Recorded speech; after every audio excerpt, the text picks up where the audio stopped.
Indian space research organisation यानी इसरो हमारे देश की नेशनल स्पेस एजेंसी एक ऐसी जगह जहां हमारे देश के सबसे ब्रिलियंट और पैशनेट लोग काम करते हैं।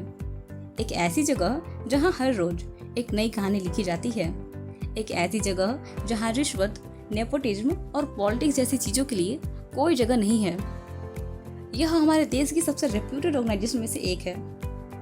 हर वो बच्चा जिसे स्पेस और साइंस में इंटरेस्ट होता है, इसरो उसकी पहली पसंद होती है, पर वे वहां तक पहुंच नहीं पाते क्योंकि उन्हें इसरो तक पहुंचने का रास्ता ही नहीं मालूम होता है। आज के इस वीडियो में हम जानने वाले हैं कि इसरो में साइंटिस्ट कैसे बना जा सकता है। इसके लिए आपके पास क्या क्या क्वालिफिकेशंस होनी चाहिए, वहां काम करने के लिए आपको कौन कौन सी स्किल सीखनी पड़ेंगी। हम ये भी जानेंगे कि इसरो अपने एम्प्लॉय को क्या क्या सुविधाएं देता है और उनकी सैलरी कितनी होती है। लेकिन सबसे पहले जान लेते हैं कि आपको इसरो में क्यों जाना चाहिए। तो इसरो में जाने की जो सबसे बड़ी वजह है वो है proud, love and respect. ISRO के वैज्ञानिकों को बहुत ही ज्यादा प्यार और सम्मान दिया जाता है और अगर आप इसरो ज्वाइन करते हैं तो आपको अपने आप पर बहुत प्राउड होगा कि आप एक ऐसी ऑर्गेनाइजेशन का हिस्सा हैं जो हमारे देश का भविष्य लिख रही है।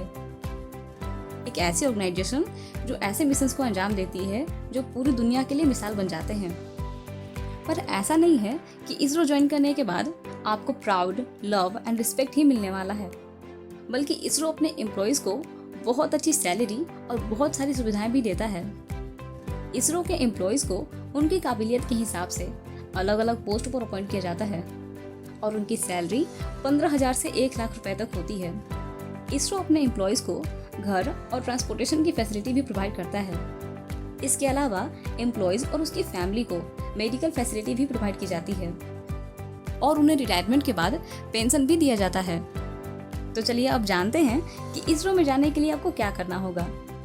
वहां जाने के लिए आपको 10th के बाद आगे की पढ़ाई के लिए फिजिक्स, केमिस्ट्री और मैथमेटिक्स को चुनना होगा और अपनी 12th के एग्जाम में कम से कम 75% स्कोर करना होगा।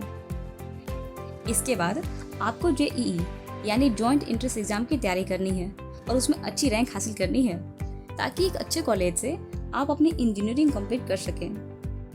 वैसे तो इसरो में जाने के लिए इंजीनियरिंग कोर्सेज की लिस्ट काफ़ी लंबी है, लेकिन इन सब में बीटेक सबसे अच्छा ऑप्शन है। इसके अलावा आप इन सभी कोर्सेज में BE की डिग्री भी हासिल कर सकते हैं। BE या बीटेक कंप्लीट करने के बाद आपका अगला कदम होगा ICRB एग्जाम। इस एग्जाम में एलिजिबल होने के लिए आपको अपनी BE या बीटेक में कम से कम 65% या फिर 6.8 CGPA स्कोर करना होगा। इसके अलावा इस एग्जाम में बैठने के लिए आपकी उम्र 35 साल से कम होनी चाहिए। इस एग्जाम को क्लियर करने के बाद आपको इंटरव्यू के लिए बुलाया जाएगा और अगर आपने इंटरव्यू क्लियर कर लिया तो आप पहुंच जाएंगे अपने सपनों की दुनिया यानी इसरो में। तो ये तो रहा पहला रास्ता। लेकिन अगर आपने 12th के बाद BE या बीटेक ना करके BSc किया तो उसके बाद आप इसरो में कैसे पहुंचेंगे? चलिए अब वो भी जान लेते हैं। उसके लिए आपको अपनी BSc में 65% या फिर 6.5 CGPA स्कोर करना होगा और उसके बाद आप MSc में एडमिशन लेंगे और यहाँ भी आपको उतना ही स्कोर करना है और इसके बाद आप ICRB एग्जाम के लिए एलिजिबल हो जाएंगे और इस बार भी आपको रिटन एग्जाम क्लियर करने के बाद इंटरव्यू क्लियर करना है, जिसके बाद इसरो में आपकी जगह पक्की हो जाएगी। इसके अलावा अगर आप इंडिया के टॉप इंजीनियरिंग कॉलेज जैसे IISc, NIT या फिर IIST से ग्रेजुएट हैं और आपने बहुत ही अच्छा एकेडमिक रिकॉर्ड सेट कर रखा है तो आपको डायरेक्ट कैंपस प्लेसमेंट के जरिए इसरो में रिक्रूट कर लिया जाएगा। तो यहाँ तक तो हमने बात की एग्जाम और मार्क्स के बारे में, लेकिन इसरो में काम करने के लिए आपके पास सिर्फ अच्छे मार्क्स ही नहीं बल्कि और भी बहुत सारी काबिलियत होनी चाहिए।